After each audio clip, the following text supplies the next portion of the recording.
മലയാളത്തിന്റെ ലെവൽ എന്താന്ന് ഇന്ത്യ മുഴുവൻ ലോകം മുഴുവൻ മനസ്സിലാക്കിയത് ആ കൊറോണ സമയത്ത്. കാരണം എല്ലാവരും ഇരുന്ന് ഈ പടങ്ങൾ കണ്ടപ്പോഴാണ് മലയാള സിനിമയുടെ മഹത്വം മനസ്സിലായത്.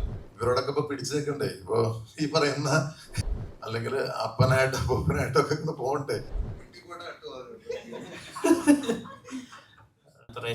പൊങ്കാലയും അതിനൊക്കെ ഈ പറഞ്ഞൊരു ചെറിയ ഒരു ആക്രമണ സ്വഭാവം ഉണ്ടല്ലോ ആ ക്യാരക്ടറിന്. ബേസിക് അതിന്റെ ബിഹേവിയറിൽ തന്നെ അതുണ്ടല്ലോ.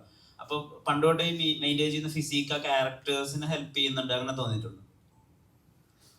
അതിപ്പോ നേരത്തെ ബാസിയോട് ചോദിച്ച ചോദ്യം എന്ന് വെച്ചാൽ നമ്മള് ഈ പണ്ടൊക്കെ നമ്മുടെ സിനിമകളിൽ ഫൈറ്റിന് ഇമ്പോർട്ടൻസ് കൊടുക്കാതിരുന്നില്ല. നമ്മൾ ഭയങ്കര ബഡ്ജറ്റഡ് ആയിട്ടുള്ള ഒരു ഏരിയയും നമുക്കാകെ 10-14 റിലീസ് സെന്റർ മാത്രമേ ഉണ്ടായിരുന്നുള്ളൂ. ആ സമയത്ത് നമ്മൾ തമിഴ് തെലുങ്ക് പടങ്ങളൊക്കെ കാണുമ്പോൾ അവർക്ക് 35-36 ആ കാലഘട്ടത്തിൽ 90-കളിൽ. ഇപ്പൊ നമുക്കിവിടെ 100 സെന്റർ ഉണ്ടെങ്കിൽ അവർക്ക് 1000 ആയിരിക്കും. നമ്മുടെ ബഡ്ജറ്റ് എങ്ങനെയാണ്? ഈ തമാശ പടങ്ങൾ കേരളത്തിൽ നിന്ന് ഉണ്ടാകാൻ കാരണം ചെലവ് കുറച്ചെടുക്കാൻ പറ്റുന്ന കാര്യം. തമാശ നല്ല ഡയലോഗ് കൗണ്ടർ ഉണ്ടെങ്കിൽ എല്ലാവരും ചിരിച്ചോളും, പടം ഫുള്ളാവും. പക്ഷെ ഒരു ആക്ഷൻ പടം എടുക്കണമെങ്കിൽ കാശ് ചെലവാക്കണം. മനസ്സിലായില്ല? നല്ല കൊറിയോഗ്രാഫർ വേണം, നല്ല ഫൈറ്റേഴ്സ് വേണം, പ്രോപ്പർട്ടി നശിക്കണം. മനസ്സിലായില്ലേ? എത്രയും നാളാണ് പണ്ടൊക്കെ നമ്മൾ ഈ ഫിയറ്റും ഹെറാൾഡ് കാറൊക്കെ വെച്ചായിരുന്നു ഇവിടെ കാറൊക്കെ നശിപ്പിച്ചുകൊണ്ടിരുന്നത്. ആ സമയത്ത് അവിടെ ബെൻസിന്റെ അതിലൊക്കെയാണ് ജനം കൊടുത്ത കാശ് മുതലാകണം. നമ്മളിപ്പോ 150 രൂപ എടുത്ത് ഒരു ആക്ഷൻ പടം കാണുമ്പോൾ നമുക്ക് അതിന് തോന്നുന്നത് കൊള്ളാം. ഇവിടെ പണ്ട് നമ്മളൊരു ഗ്ലാസ് ബ്രേക്കിങ്ങിന് ഗ്ലാസ് തന്നെ വാങ്ങുന്നത് കഷ്ടമാണ്. മനസ്സിലായില്ലേ? എന്റെയൊക്കെ ഈ കൈയൊക്കെ ഇതായത് ഞാൻ ടാറ്റു അടിക്കാൻ തന്നെ കാര്യം അങ്ങനെയാണ്. കാരണം പ്രൊഡ്യൂസർ അന്ന് 10,000 രൂപ ആണ് ഒരു ഷോ ഗ്ലാസ്സിനെങ്കിൽ അത് ആർട്ട് ഡയറക്ടർക്ക് കൊടുത്ത് ആർട്ട് ഡയറക്ടർ അത് അടുത്ത ആൾക്ക് കൊടുത്തത് വാങ്ങിച്ചു വരുമ്പോൾ 3,000 രൂപ ഗ്ലാസ് ആയിരിക്കും വരുന്നത്. അത് ഇടിച്ചു കഴിഞ്ഞാൽ നമ്മൾ റിട്ടേൺ പറഞ്ഞാൽ അല്ലാണ്ട് പൊട്ടൂല. അപ്പൊ ആ കാലത്തിൽ നിന്നൊക്കെ മാറിയ നേരത്തെ പറഞ്ഞ പോലെ ഇപ്പൊ നമ്മള് ഈ പറയുന്ന പോലെ കണ്ടമാനം ഇൻവെസ്റ്റ് ചെയ്യാൻ തുടങ്ങി ആക്ഷൻ പടങ്ങൾക്ക്.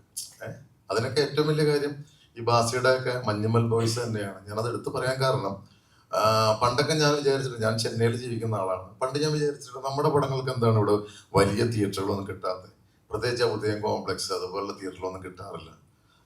ഈവൻ മമ്മൂക്കയുടെ പടമൊക്കെ പണ്ട് നമ്മുടെ പഴശ്ശിരാജയൊക്കെ വന്നപ്പോൾ പോലും അത്രയും വലിയ തിയേറ്ററൊന്നും അവിടെ കിട്ടിയില്ല.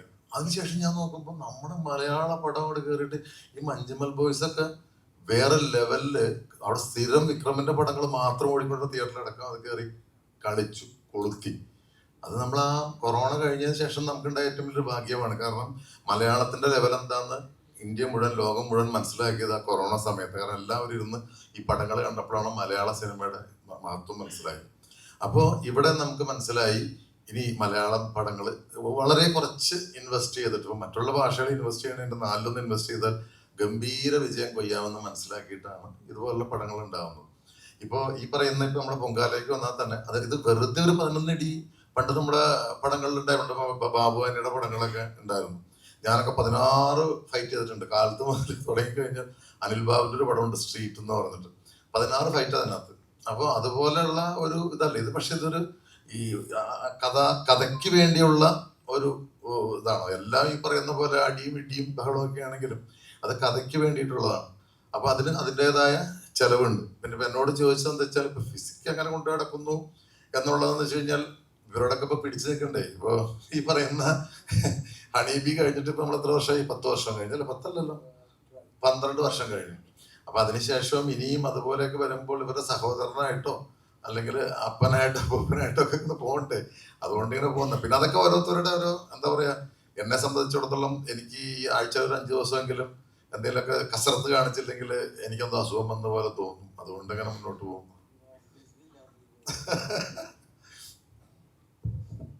ബിനിൽ സാർ, പ്രതിസന്ധികൾ ഒരുപാട് ഉണ്ടായിട്ടുണ്ടെന്ന് പറഞ്ഞു കേട്ടിട്ടുണ്ട്.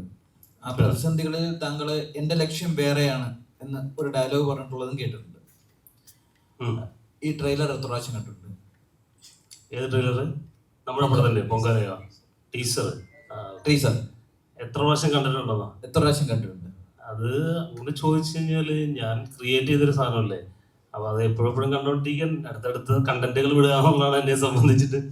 എങ്കിലും കണ്ടിട്ടുണ്ടാവും ഒരുപാട് പ്രാവശ്യം. ദ മോസ്റ്റ് ബ്യൂട്ടിഫുൾ മൊമെന്റ് ഏതായിരുന്നു ഈ സിനിമയുടെ പ്രീ ടു പോസ്റ്റ് ഇടയ്ക്കുള്ള ഏറ്റവും ടോപ്പ് എന്ന് പറയാൻ പറ്റുന്ന ഒരു മൊമെന്റ്? 1.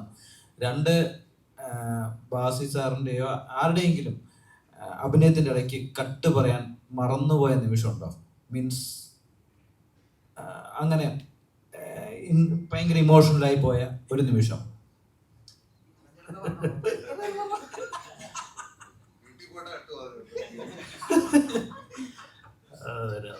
അല്ല, ഞാൻ പറഞ്ഞല്ലോ, ശ്രീനാഥ് ബാസി ഭയങ്കര വൈബാണ്. അദ്ദേഹത്തിൻ്റെ സമർപ്പണം, ക്യാരക്ടറിനോടുള്ള dedication, performance incredible. It was very incredible performance was there. Thank you Sree. എന്നെ സംബന്ധിച്ച് അങ്ങനെയുള്ള നിമിഷങ്ങൾ ഒരുപാട് ഉണ്ടായിട്ടുണ്ടാവും. കാരണം എനിക്ക് ശ്രീനാഥ് ബാസി എന്ന ആർട്ടിസ്റ്റ് ഭയങ്കര ഇഷ്ടമാണ്. അതുകൊണ്ട് തന്നെ അദ്ദേഹം അഭിനയിക്കണ കാണുമ്പോൾ ഞാൻ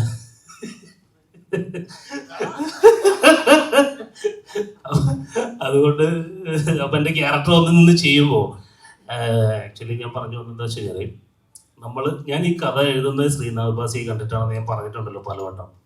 അപ്പോൾ ശ്രീ അത് ചെയ്യുമ്പോൾ അവിടെ നിന്ന് ക്യാരക്ടറായിട്ട് നീങ്ങുമ്പോൾ ഉണ്ടാകുന്ന സന്തോഷമാണ് നിങ്ങൾ ചോദിച്ച ഏറ്റവും വലിയ മൊമെൻറ്റ്.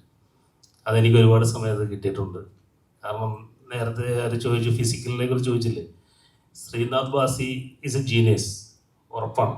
അത് അദ്ദേഹത്തിന് ഒരുപാട് സിനിമകൾ കണ്ടു, ഇത്ര വർഷത്തോളം നിങ്ങൾക്ക് എല്ലാവർക്കും അറിയാം, ഞാനിത് പറഞ്ഞു തരേണ്ട കാര്യവുമില്ല. But especially from my movies, my experience I am telling to you, is a very genius actor.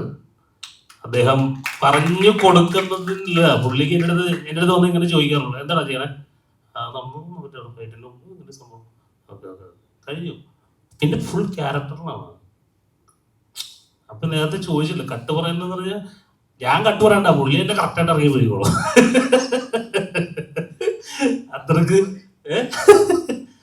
പിന്നെ എടുത്തു പറയേണ്ടത് ബാബുച്ചേട്ടൻ എന്ന് പറഞ്ഞു കഴിഞ്ഞാൽ ഒരു വേഷണറി, ഒരുപാട് കാലങ്ങൾ കൊണ്ട് മാറ്റം വന്ന എന്താ പറയുക, ഒരു പ്രമുഖ, അല്ലെങ്കിൽ അഭിനയത്തിൻ്റെ ഒരു സീക്വൻസിന് ഒരു ഷോട്ട് വെച്ച് കഴിഞ്ഞാൽ അദ്ദേഹം തന്നെ ഒന്ന് ചോദിക്കും, ഈ ഷോട്ട് ഇങ്ങനെ എടുത്തു കഴിഞ്ഞാൽ മറ്റേ ഷോട്ട് അങ്ങനെ എനിക്ക് കറക്റ്റ് ആവുമോ എന്ന് ചോദിക്കണം. അത്ര എക്സ്പീരിയൻസ്ഡ് ആയിരുന്നു, നോളജ് ഉള്ള ഒരു എൻസൈക്ലോപീഡിയയാണ് ബാബുച്ചേട്ടൻ.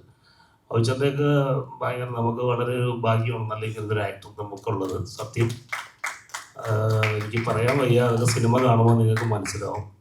Is also legend. അലൻസിറ, അയ്യോ സോറി എൻ്റെ പോലെ, കഥ ഉണ്ടാവുന്നത് ഈ ക്യാരക്ടറിൽ നിന്നാണ്. മറ്റൊരു കാര്യം, അലൻസിറയും ഒരുപാട് സമയങ്ങളിൽ ഇതുപോലുള്ള ക്യാരക്ടർ, ആ ക്യാരക്ടറിൻ്റെ ഞാൻ എന്താണ് ആഗ്രഹിച്ചത് അത് തന്നെ പുള്ളിയും എനിക്ക് തന്നിട്ടുണ്ട്. അതിപ്പോൾ ഒരു മാത്രം കൂടുതലും അതെ കൂടുതൽ തന്നിട്ടുണ്ട്, ശരിയാ. അത് കൂടുതൽ ആവശ്യമുള്ളത് ഞാൻ വെച്ചിട്ടുണ്ട്, ബാക്കിയെടുത്ത് കളഞ്ഞിട്ടുണ്ട്. ഓക്കെ. അതുപോലെ തന്നെ ഈ കുട്ടികൾ പുതിയ പിള്ളേരാണ് എല്ലാവരും.